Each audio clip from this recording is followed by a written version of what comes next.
we're going to react to 110 in the Shade, or at least try to. There's no recording of the entire musical, unfortunately, so I can't react to that, but there are tons of scenes throughout the musical that are uploaded on YouTube or other social media platforms, so I can at least get a glimpse of what 110 in the Shade was like for both the 1963 version and 2007 version. So we're just going to be reacting to a bunch of videos today.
So I guess this was the video premiere for 110 in the Shade, the 2007 version, and some of the songs they chose to promote is pretty interesting. We got Old Maid, Naughty, Simple Little Things, which all three of those I would agree on, but also it really kind of focuses on the fact that Lizzie as the character, she has a lot of songs to sing, and also they're really heavily promoting just this actress. But then they do Poker Polka, then they do the Rain song, which I think the Rain song makes sense, but Poker Polka, I'm kind of surprised they promoted that song in the preview, because it's not, I mean, I really like that song, but it's not like a song that I think you would go out and promote for your musical. And they had like nothing for Starbuck, and isn't he like the second main character, or sometimes the main character? Also, it looks like the stage is circular. I'm not really sure what theater they did this on in New York, but it definitely looks like a circular stage. It looks very small too. And then we got like a massive big sun in the background that changes colors depending on what's going on, I guess. And they actually use rain to drench everybody at the end. So yeah, interesting video promo for 110 in the Shade. It seems like it heavily focuses on Audrey McDonald, who's the actress of Lizzie Carey, and everybody's kind of pushed to the side a little bit. I guess she was the main selling point for the show. But if you remember back when I said, I think it was when I was listening to the albums, I said it seems like 2007 is more playful based on what I was hearing. Well, even in this video preview, I mean, it definitely looks a lot of fun to watch. There seems to be a lot of different playful moments throughout Naughty and Poker, Polka, and all these little clips sprinkled throughout at the end of the video. It looks like there's just a lot of fun that can be had with this musical. I loved this production. It was magic from start to finish. I got in to sit in the front row with a towel on my lap in preparation for the big rain scene. How I hope they filmed the whole show so that someday we might be able to enjoy it again. Yeah, well, I don't think so. At least I could not find a whole show of it. But that does make sense. I guess the rain was so much that the first couple of front rows needed a towel to protect themselves from the big rain moment. Audrey McDonald is a true powerhouse, one of the greatest talents to ever grace the stages of Broadway. Saw the Broadway revival, so incredible. I was in the very last row, but from way in the back, I was still moved by the beautiful music and performances. Audrey was amazing. Simple little things, all I want are simple little things. All I need is someone beside me to help and to hold, someone to love me as we grow older. Simple little things, simple little dreams. So my first thought was, Audrey McDonald's very pretty. Even with all this really bad grainy footage, I mean, you can still tell she's killing it. And she seems like an actor who really likes to act through her eyes. That's where all her acting comes through. I mean, sure, as theater actors, we want to make sure that we are acting with our entire body because unfortunately the audience is too far away, so they can't see all the other little things. Get it? They can't see all the little things that go on our face, in our hand gestures, just in our body language in general. So we have to make those acting choices, whether in our face, our body, or whatever, bigger. We have to make them more extreme, so the person in the way back of the theater can see us. But here it's a lot more muted, it's a lot more subtle. That could be a personal choice because she is singing this on film. This is being recorded live, I'm guessing. So she's kind of pushing back a little bit to make sure she's not really extreme. Or this is how she normally performs this song. The song is definitely much more quiet, more emotional song, and sometimes with those you don't want to go over above and beyond. Audrey is brilliant. Broadway is so much better for having her. It's thoroughly entertaining to be floored by not only her magnificent voice, but her acting ability as well. Saw the show today, and Audrey was by far the most brilliant thing on that stage. The show itself is lacking. I was a little bored at points, but whenever she was on the stage, I was interested and completely entranced. She is unbelievable. There are certain parts at least in the movie version and what it seems like the musical version, there were certain points where it could be boring. Like there were certain points that I was getting a little bored, and more often than not, it was because of, this is just a personal thing, it's because it was just focusing way too much on romance than on the family. I think the family dynamics in 110 in the Shade or The Rainmaker is just much more interesting to me. So when you focus on a simple love story, not really even a love story, but when you really focus on a relationship that isn't really a romance relationship, it's just not as interesting, especially when you have the feeling that the two main characters aren't going to get together anyways. But I guess also it sounds like out of all of the actors and characters in the show, Audrey was the one that grabbed people's attention the most, which makes sense because it seems like she's the star power in the show. That's why they promoted her so much. This video right here is a promotion for 110 in the Shade to get people to come see it. Maybe she's a good singer, but I hate 110 in the Shade. They sacrifice reality for a laugh, and the end is kind of weird, not hinted at in the least. Some of the characters are unreal. I could totally see people not caring for 110 the Shade because if you don't really fully get it, and if you just take the musical at face value, it's not a very interesting story to take your time to watch. Lizzie looks at Starbuck and says, "You think all dreams have to be your kind? Golden fleece and thunder on the mountain? Not all dreams are great big dreams. Some people's dreams are small. Not all dreams have to have a golden fleece or any kind of fleece at all. Lizzie, Lizzie,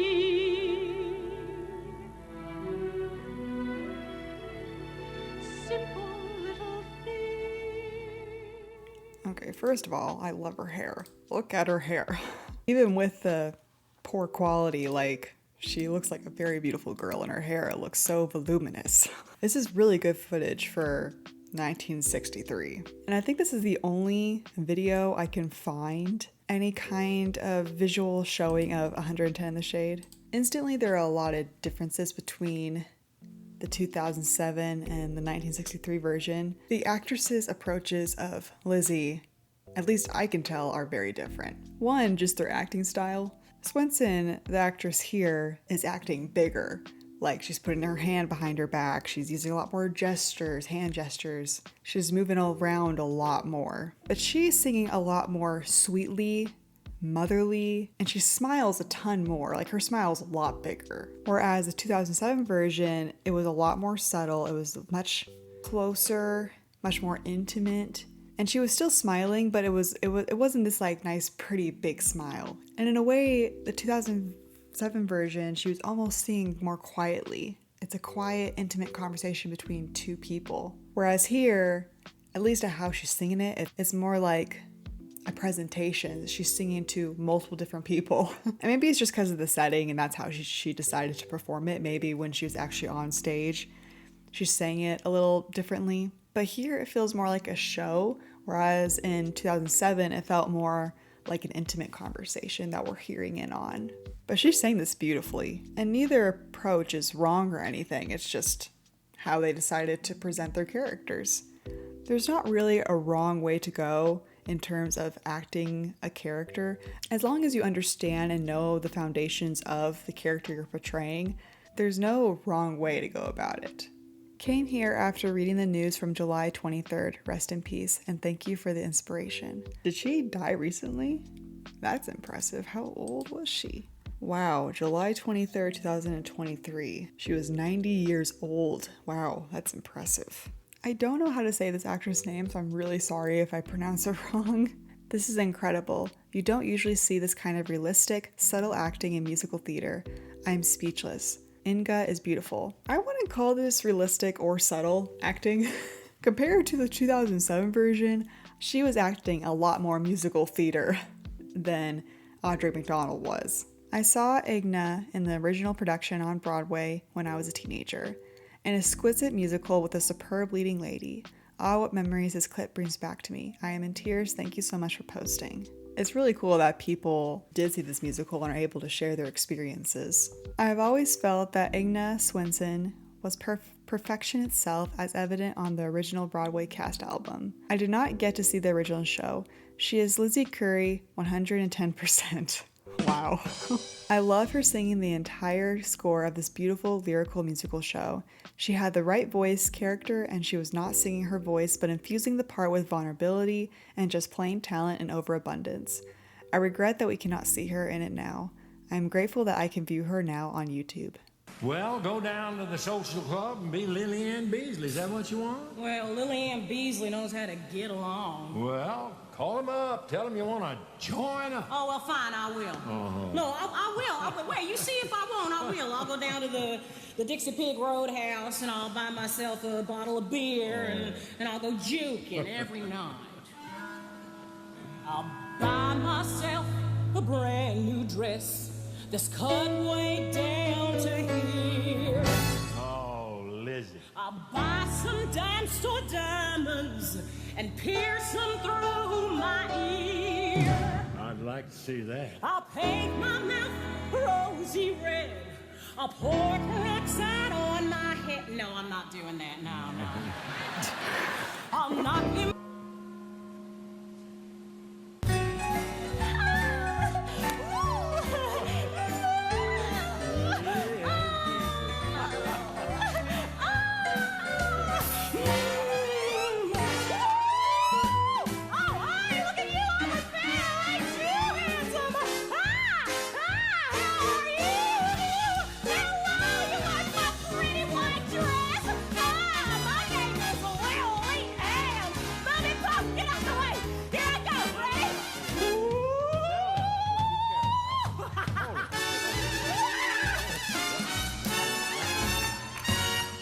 That's pretty impressive. All the cowboys think I'm not as sweet.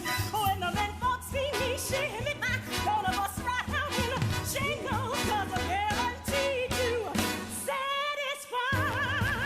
I'm a run shake. I'm a run shake. I'm a run shake.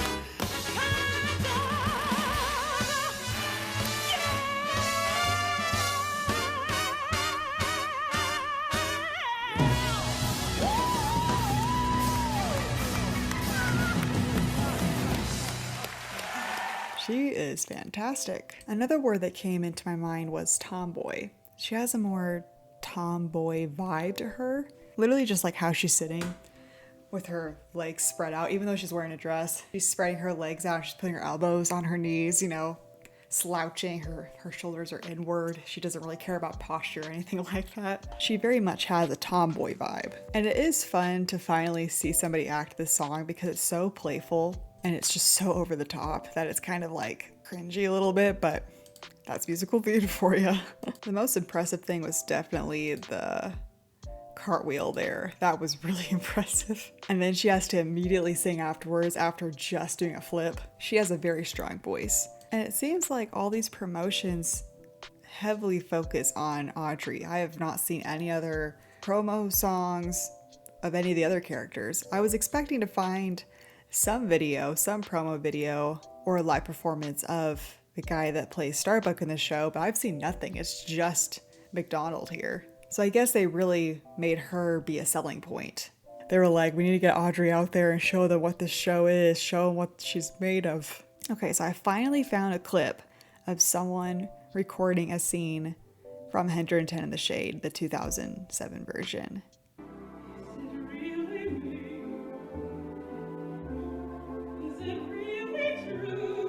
Why is her dress unbuttoned like that?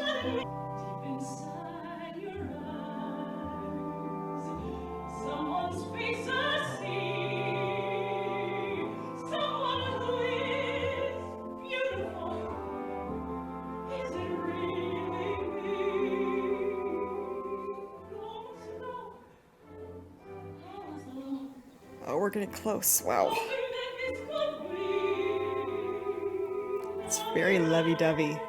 You could see Audrey really thinking about what she's saying or singing. Her whole face is so expressive. Her body language in the scene is more over the top. You could really see her thinking about what she's singing in the song. Is it really me? And that makes the whole song more realistic, more thoughtful, more raw. It's really great acting.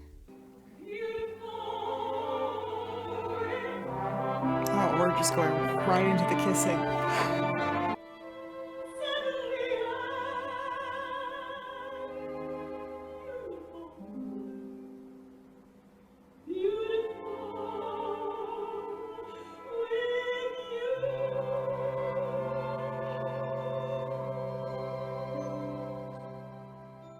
That was a really good shot, right? Where is it? Well, right here. I don't know where this person was sitting, but they got a really good shot of this moment. Even on stage, like her acting is still so subtle. Like these little things that she's doing with her smile and with her eyes, the way her hands are moving, like it's so much more subtle that somebody far back in the theater would not be able to see this. So I'm really surprised that she's being this quiet about what she's doing, but it's so great. And with these kind of subtleties, it really helps her singing. Like you could really hear the raw emotions that are coming out of her while she's singing. She's so happy. You can tell she's so happy. It's a really tender, pretty moment. And so for somebody to get this kind of shot like this, like it's really impressive. Where were you sitting to get this really pretty shot? From the moment this production began with another hot day until the final moment when it rained, not only on stage but on me, they gave me a towel for my legs because I was in the front row, I was spellbound. There wasn't one moment when I was not totally involved. The cast was magnificent and what a score. Audrey McDonald, one of the most what? She was fantastic here, but my question is, as somebody who never saw this in person due to how young I am, how is this musical still so criminally underrated? I think there are many reasons why this musical is underrated, and it's underrated, I think, for a good reason. I could talk about that later, but I can understand why this musical is not well known. Wow, she looks devastated. Oh my gosh, look at those tears. Always be in one, never be in two. Rearrange the furniture, there's nothing else to do. Old maid,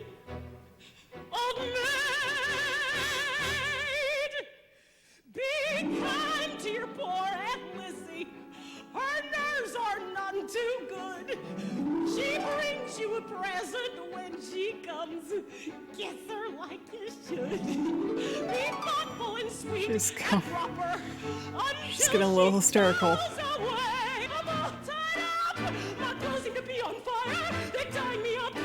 Oh my gosh, she's actually crying.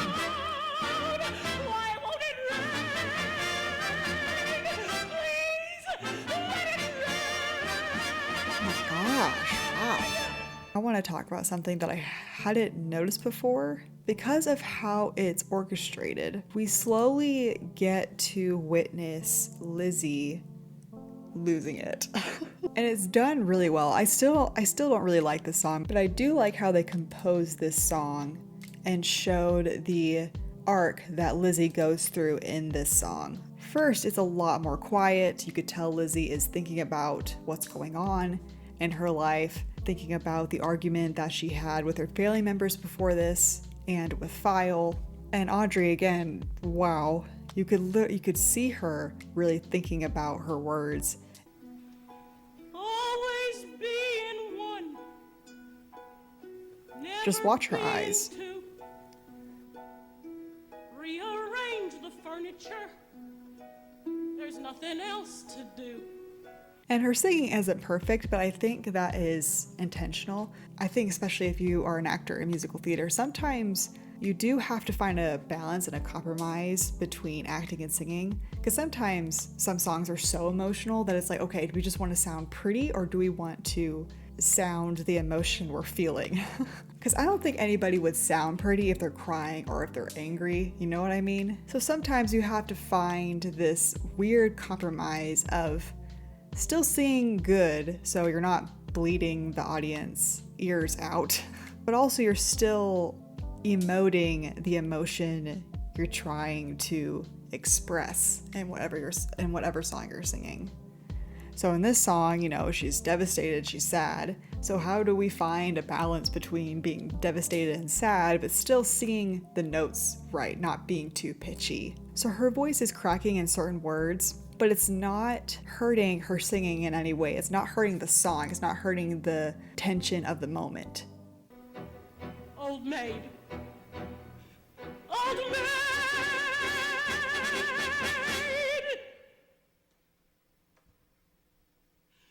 Grow. That pause is really good too. I firmly believe that the best actors are the ones who know when to take a pause. And I think it also helps that the person who composed this song, and maybe the director as well, they're the ones that probably made the official decision to have this pause, which is great because it's very character driven. The first verse of this song before she sings Old Maid, it's especially with how it's composed, it's not unhinged yet. We're getting to that part, but it's not unhinged yet. She's thinking about what's going on. She's sad. She's trying to reconcile with what's just happened, and you get your first glimpse of devastation with Old Maid, and then you have this pause. Visiting your kin, yearly family tours. Mustn't love the kids too much. They're never really yours. She's also kind of talk singing. You know what I mean? Like, it's not fully singing, it's kind of in between. So it makes it feel like a more intimate conversation that you are, as an outsider, overhearing. It's almost like Lizzie is talking out loud all of her thoughts that she's having, but the music is still kind of quiet, it's still kind of subtle, you know, but then we're gonna go right back into Old Maid. Old maid! Audio is kind of bad, but Be kind to your poor Aunt Lizzie. she's spiraling here. We've left the kind of quiet little music that was happening in the beginning, and now we're going into this more louder, more unhinged instrumental that is happening now. As Lizzie is starting to get a little more crazy, so is the music. It's following her. It's following her emotions. She brings you a present when she comes. Kiss her like you should. Be thoughtful and sweet and proper until she goes away. She's been here a week and a half today. When will she ever go? Go away. Go away. We're getting closer to that peak point of emotion that she's experiencing right now. And she's still kind of talk singing in that part. It's really impressive because the notes are getting higher and higher. So for her to be able to continue singing while also still emoting this aggression that she's experiencing is really impressive. And also, if you notice in her acting, I mean, sure, she is sweaty. The lights are hot. She's been on stage for who knows how long at this point. But you can tell she's also crying. I think one of the hardest things to do is to cry while you're singing and not have your sinuses get clogged up. That is a really, really difficult thing to do. I think a lot of times it's not recommended to cry while you are singing, especially these types of songs. And so if you get to the point where you're getting so emotional singing a song that you start crying and screaming and all that stuff, it's not healthy for you. It's not healthy for your sinuses, it's not healthy for your throat, it's not healthy for your entire body, basically. It's definitely not healthy for your mental health. So you have to find a balance in these types of songs because the emotions are so high and it's not healthy to constantly go through that cycle every single day. Obviously she's a professional, but for her to be able to do this, like, it's just so impressive. It started tonight, yet not a sign of rain. I'm all tied up, not closing to be on fire. They tie me up and burning me. Wow, look at those tears. What the heck? Why won't it rain? She's in absolute agony. And now we've gotten to the point of peak devastation. When that, I don't know if it's a trumpet, I don't know what instrument it is, but when it goes dun dun, like that is the cue that she's now at the tipping point. Again, in musical theater, you want to be extra, basically. You want your face, your body, everything to be bigger so that the person in the back can see you. I'm sure this was like intense for the audience to witness. And for Audrey to be willing to be this expressive and vulnerable to who knows how many people every single day for who knows how long they did this show, like that's very, very impressive. That's very, very brave of Audrey to be willing to do that. I don't think people talk enough about how actors really have to be in a certain headspace when doing these kinds of moments on shows. Like it's just a lot mentally to be willing to do this to yourself in front of a lot of people.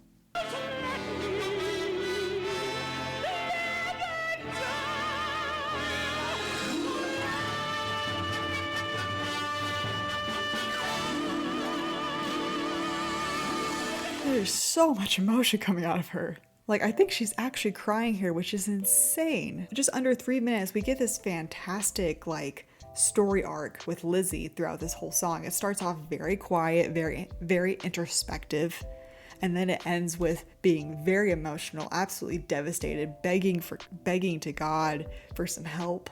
And for Audrey to emote all of that throughout this whole song, it's got to be so emotionally exhausting, but she wow, just in this clip, she did a fantastic job. And by the way, this is the song that ends Act 1. At least she gets like 10-15 minutes to recover before moving on. I still don't like the song, but she did good. This is good. I believe this is the last clip I can find that is related to 110 in the Shade. But this is actually another clip back in 1963. It is sung in the second act when Starbuck has finally convinced Lizzie that she can be a beautiful woman if she really believes. And she looks into his eyes and she sees her reflection and she sings a song called Is It Really Me?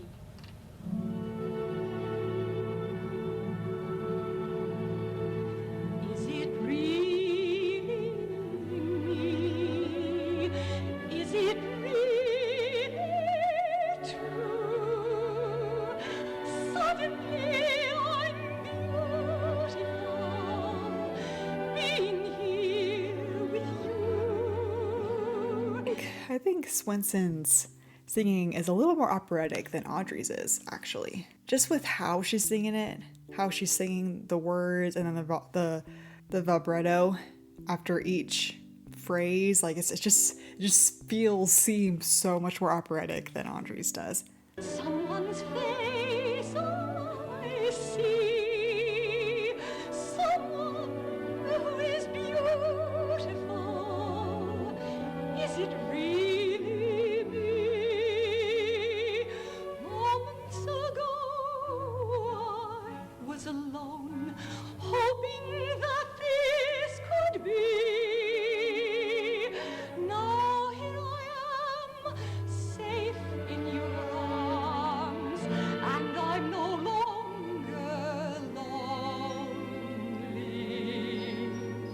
Also, I noticed Swenson, she seems to act through her eyebrows. She moves her eyebrows a lot compared to Audrey. And she seems to love to smile and to use her hands to gesture. And it seems like however she directs her hand, her mouth kind of goes along with her hands. Does that make sense? Like when she was doing this, like her smile just got so much bigger. But she definitely seems to like to act through her eyebrows more than anything.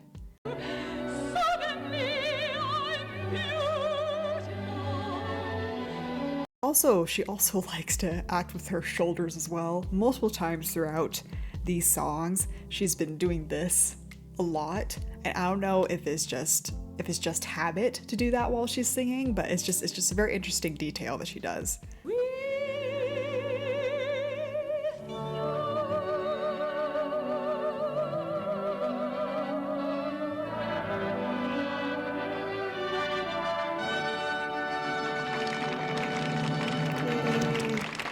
Gorgeous. I'm glad I get to see more of her when there's so little footage of 110 in the Shade 1963. Before we end, I found some reviews on The Rainmaker, the 1956 movie. So that is all I can find on 110 in the Shade. I wish there was more that I could react to, but I can only do so much. I can only find so much on this musical. But from what I did see, I did enjoy it. It seemed like it was a fine musical. And it seems like some people really enjoy the story and others don't. But if I ever had a chance to see his musical, I would go see it.